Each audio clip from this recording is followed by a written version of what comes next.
Hello students, हमारे पास ये कक्षा 10 सामाजिक विज्ञान का पेपर है जिसका पेपर कोड है आपका 825 JB। चलिए देखते हैं इसका सॉल्यूशन। बात करते हैं बहुविकल्पीय प्रश्न की। ठीक, तो देखो पहला प्रश्न है इसका, फ्रांस की क्रांति हुई थी 1788 ईस्वी में, 1789 ईस्वी में, 1790 ईस्वी में या 1787 ईस्वी में।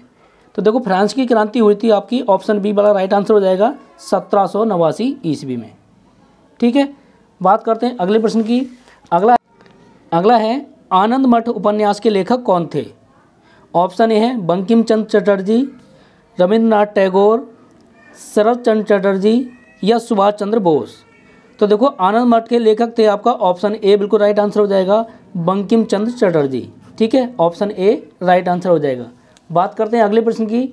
अगला है आपका विश्व व्यापार संगठन यानी WTO की स्थापना किस वर्ष की गई। 1991, 1994, 1992 या 1995। तो देखो इसका जो राइट आंसर हो जाएगा वो हो जाएगा आपका ऑप्शन डी वाला, WTO की स्थापना की गई थी 1995 में। बात करते हैं अगले प्रश्न की। अगला है ज्योतिबा फुले ने कौन सी पुस्तक लिखी थी। गुलामगिरी, स्त्री धर्म, आमार जीवन या कथा सागर। तो बात करें हम ज्योतिबा फुले की, तो ज्योतिबा फुले ने लिखी थी आपकी ऑप्शन ए वाला राइट आंसर हो जाएगा गुलामगिरी पुस्तक लिखी थी। ठीक है, बात करते हैं अगले प्रश्न की।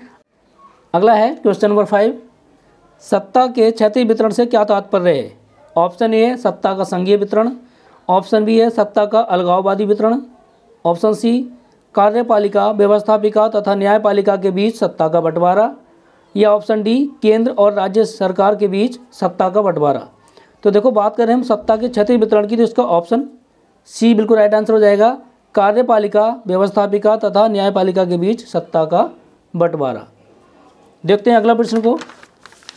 अगला प्रश्न आपका अगला है निम्नलिखित में से कौन सा संघीय राज्य नहीं है। मणिपुर, त्रिपुरा, हिमाचल प्रदेश या जम्मू कश्मीर। तो देखो इसका जो ऑप्शन डी राइट आंसर हो जाएगा जम्मू कश्मीर। बात करते हैं अगले प्रश्न की। अगला है आपका धर्मनिरपेक्ष राज्य में धर्म का कोई स्थान नहीं होता, एक राष्ट्र एक धर्म में विश्वास किया जाता है, केवल बहुसंख्यक वर्ग के धर्म को मान्यता मिलती है या ऑप्शन डी सभी धर्मों को समान समझा जाता है। तो बात करें हम धर्मनिरपेक्ष राज्य की, तो इसका ऑप्शन ए वाला राइट आंसर हो जाएगा धर्म का कोई स्थान नहीं होता। अगला देखते हैं। अगला है राजनीतिक दलों के सामने कौन सी चुनौतियां हैं। ऑप्शन ए है आंतरिक लोकतंत्र का ना होना, ऑप्शन बी परिवारवाद या ऑप्शन सी धन और अपराधी तत्वों का प्रभाव या ऑप्शन डी इनमें से सभी। तो बात करें इसके आंसर की, तो देखो इसका आंसर हो जाएगा ऑप्शन डी इनमें से सभी। ठीक है, चलिए देखते हैं अगला प्रश्न। अगला है आपका निम्न में से कौन सा लोकतंत्र का अवगुण है। ऑप्शन ए धनी व्यक्तियों का शासन, ऑप्शन बी दलों में व्यक्तिवाद, ऑप्शन सी बहुसंख्यक की प्राथमिकता या इनमें से सभी। तो देखो इसका जो राइट आंसर हो जाएगा वो हो जाएगा ऑप्शन डी इनमें से सभी। ठीक है, बात करेंगे अगले प्रश्न की। अगला है आपका संविधान के अनुसार भारत की राजभाषा है हिंदी, उर्दू, संस्कृत या अंग्रेजी। तो बात करें संविधान के अनुसार भारत की राजभाषा की, तो राजभाषा आपकी हिंदी, ऑप्शन ए बिल्कुल राइट आंसर हो जाएगा। अगला देखते हैं कौन सा उद्योग चूना पत्थर को कच्चे माल के रूप में प्रयुक्त करता है। एल्यूमिनियम, सीमेंट, चीनी या पटसन। तो देखो उद्योग में चूना पत्थर को कच्चे माल के रूप में प्रयुक्त करता है सीमेंट, ऑप्शन बी बिल्कुल राइट आंसर हो जाएगा। देखेंगे अगला प्रश्न। अगला है भारत में आर्थिक उदारीकरण की शुरुआत हुई थी 1991, 1989, 1995 या 1960। तो देखो इसका जो राइट आंसर हो जाएगा वो हो जाएगा ऑप्शन ए, भारत में आर्थिक उदारीकरण की शुरुआत हुई थी 1991 में। ठीक, चलिए देखते हैं अगला प्रश्न। अगला है आपका राष्ट्रीय उपभोक्ता अधिकार दिवस कब मनाया जाता है। 5 अप्रैल, 22 फरवरी, 24 नवंबर या 24 दिसंबर। तो बात करें हम राष्ट्रीय उपभोक्ता अधिकार दिवस की, तो ये होता है आपका 24 दिसंबर मनाया जाता है, ऑप्शन डी वाला इसका राइट आंसर हो जाएगा। देखेंगे अगला प्रश्न। अगला है आपका लौह अयस्क किस प्रकार का संसाधन है। नवीकरण योग्य, प्रवाह, जैव या अनवीकरण योग्य। तो लौह अयस्क एक प्रकार का संसाधन है अनवीकरण योग्य, ऑप्शन डी राइट आंसर हो जाएगा। देखेंगे अगला प्रश्न। अगला है निम्नलिखित में से कौन सा राज्य तांबा का मुख्य उत्पादक है। Option A Madhya Pradesh, option B Uttar Pradesh, option C Tamil Nadu या ऑप्शन डी बिहार। तो देखो इसका जो राइट आंसर हो जाएगा वो जाएगा ऑप्शन ए। ठीक, तांबा का मुख्य उत्पादक राज्य है मध्य प्रदेश। बात करते हैं अगले प्रश्न की। अगला है आपका, निम्नलिखित में से कौन सा व्यक्ति अर्थव्यवस्था के प्राथमिक क्षेत्र से संबंधित है?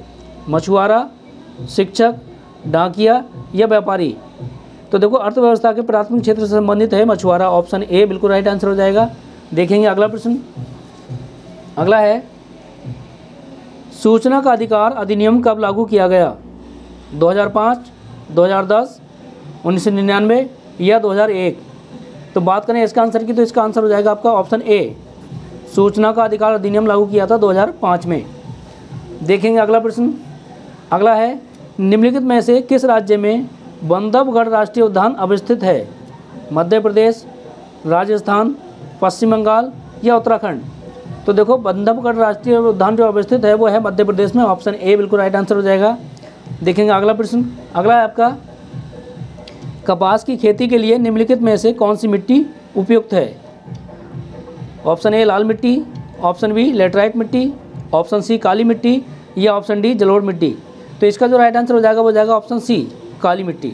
ठीक है, देखेंगे अगला प्रश्न। अगला है आपका, निम्नलिखित में से किस वर्ष में बांग्लादेश ग्रामीण बैंक की शुरुआत हुई थी? बांग्लादेश ग्रामीण बैंक की शुरुआत हुई थी। तो देखो इसका जो राइट आंसर हो जाएगा वो हो जाएगा आपका ऑप्शन सी 1789।